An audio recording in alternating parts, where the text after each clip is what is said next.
ሰላም ጤና ይስጥልኝ ውድና የተከበራችሁ ተመልካቾቻችን የታህሳስ 9 ቀን 2018 ዓ.ም የዕለተ ሐሙስ ረፋድ መረጃዎችን ይዘንላችሁ ቀርበናል። እስከ መረጃዎቹ ፍጻሜ አብራችሁ እንድትቆዩ የጋበዝን ወደ ያዝናቸው መረጃዎች እንግባ።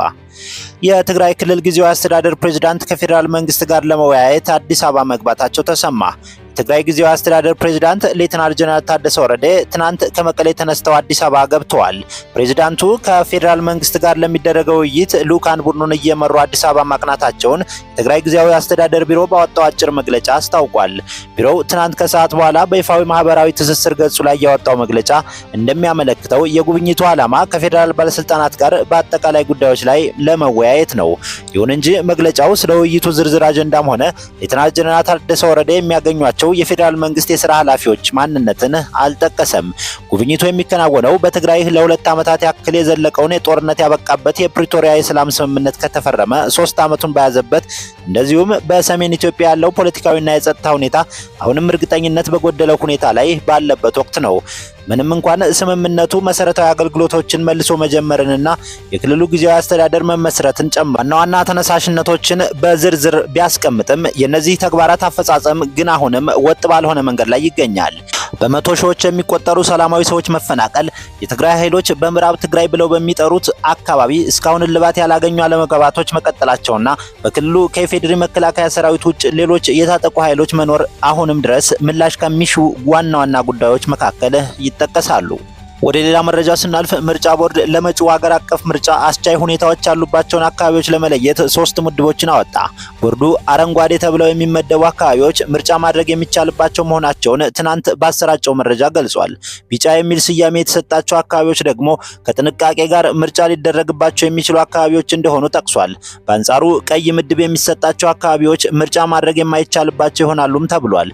ቦርዱ ምድቦቹን የሚያወጣው በሰላምና ጸጥታ ዙሪያ በአረንጓዴ ቢጫና ቀይ የተደራጁ መረጃ በመጠየቅ እንደዚሁም በመንግስታዊ አካላት በመሰብሰብ በተሰበሰበው መረጃ ዙሪያ ከፖለቲካ ፓርቲዎች ከሲቪል ማህበረሰብ ድርጅቶችና ከመንግስታዊ አካላት ጋር በመወያየት እንደዚሁም ከፓርቲዎች ከሲቪል ማህበረሰብ ድርጅቶችና ከቦርዱ የተወጣጣ ቡድን መረጃውን ተጨባጭነት መሬት ላይ ወርዶ እንዳረጋግጥ በማድረግ እንደሆነ ያወሳ ሲሆን በመጨረሻም ምርጫ ማድረግ የሚቻልባቸውን አካባቢዎች ለህዝብ ይፋ አደርጋለሁም ብለዋል። በቀጣይ መረጃችን የፌደራል ከፍተኛ ፍርድ ቤት የቀድሞ የሰላም ሚኒስቴር ዴኤታ ታዬ ደንዳ በተመሰረቱባቸው 3 አዳዲስ ክሶች ላይ ባቀረቡት የዋስትና ጥያቄ ላይ ውሳኔ ለመስጠት ለታህሳስ 22 ቀን ተለዋጭ ቀጠሮ ሰጠ።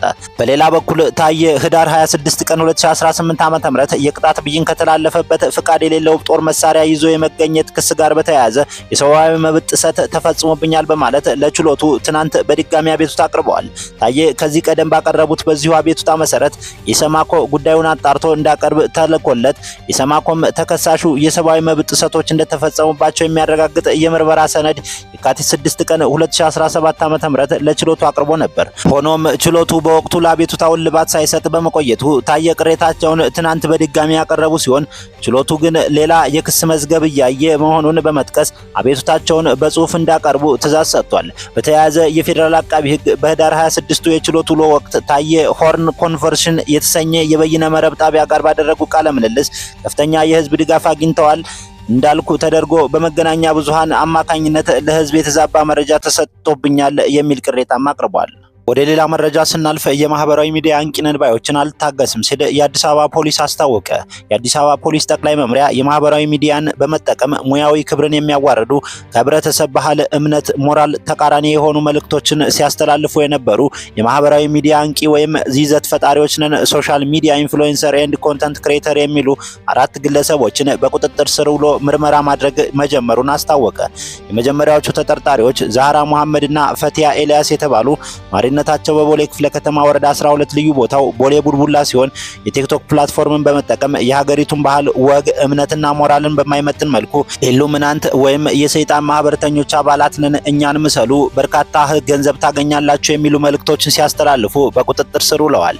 ሶስተኛው ተጠርጣሪ ደግሞ ለታ ደረጀ ተረፋ የተባለ ኗሪነቱ በንፋስ ስልክ ላፍቶ ክፍለ ከተማ ወረዳ 4 ልዩ ቦታው ጀሞ 3 የሆነ የተከበረውን የመምህርነት ሙያና የመምህራንን ክብር በሚያንቋሽሽ መልኩ ተንቀሳቃሽ ምስሎችን እየሰራ በቲክቶክ ፕላትፎርም ሲያሰራጭ በቁጥጥር ስር ሊውል ችሏል።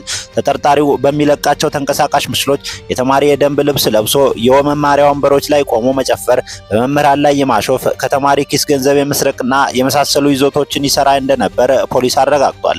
አራተኛው ተጠርጣሪ ኤዶም ሚሊዮን ሲሆን ነዋሪነቱ በቂርቆስ ክፍለ ከተማ ወረዳ 10 ልዩ ቦታው ካምቦሎጆ እንደዚሁም የሽመልስ ሀብቴ ሁለተኛ ደረጃ ትምህርት ቤት ተማሪ ሲሆን እርሱም የቲክቶክ ፕላትፎርምን በመጠቀም ከወገቡ በላይ ልብሱን በማውለቅና ራቁቱን በመሆን ሰግጥ ፈምስ በማለት በየመንገዱ ህብረተሰቡን የማስደንገጥ ራቁቱን ምግብ በትሪ በመያዝ ህብረተሰቡን ካላጎረስኳቸው የማለትና የማስደንገጥ ይዘቶችን ሲሰራ በቁጥጥር ስር ውሏል። ፖሊስ በቁጥጥር ስር በዋሉ ግለሰቦች ወይም የማህበራዊ ሚዲያ አንቂ ወይም ይዘት ፈጣሪዎችን ሶሻል ሚዲያ ኢንፍሉዌንሰር ኤንድ ኮንተንት ክሬተር በሚሉ ግለሰቦች ላይ ተገቢውን የወንጀል ምርመራ ስራ የጀመረ ሲሆን በቀጣይም ተመሳሳይ ድርጊት ውስጥ የሚገቡ የማህበራዊ ሚዲያ አንቂ ነን ባዮችን እንደማይታገስም የአዲስ አበባ ፖሊስ ጠቅላይ መምሪያ ያሳስባል። ወደ ሌላኛው መረጃ ስናልፍ የጋምቤላ ከተማ የፖሊስ አዛዥ መገደልን ተከትሎ ግጭት ተቀሰቀሰ። የጸጥታ መዋቅሩ በጎሳ መከፋፈሉም ስጋት መደቀኑ ተገልጿል።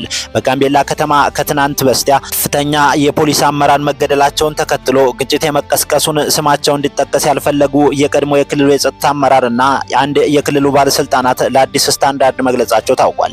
የተቀሰቀሰውን ግጭት አሁንም ቀጥሎ እንደሚገኝ የክልሉ የጸጥታ መዋቅር በጎሳ መከፋፈሉን ምክንያታቸው ሁኔታውን መቆጣጠር እንዳልቻሉ ነው የተናገሩት። ከትናንት በስቲያ ማክሰኞ ዕለት ታህሳስ 7 ቀን 2018 ዓ.ም ረፋድ ላይ የጋምቤላ ከተማ ፖሊስ መምሪያ አዛዥ በጥይት ተመተው መገደላቸውን ባለስልጣናቱ ተናግረዋል። የክልሉ ባለስልጣናት ድርጊቱን ሲያብራሩ ፖሊስ አዛዡ የተገደለው በስራ ላይ እያለ ነው፣ የገደሉትም አብረውት የሚሰሩ ናቸው። ይሄ በጎጥና በዘር ተለይቶ የተፈጸመ በጣም አሳዛኝ ድርጊት ነው ብለዋል።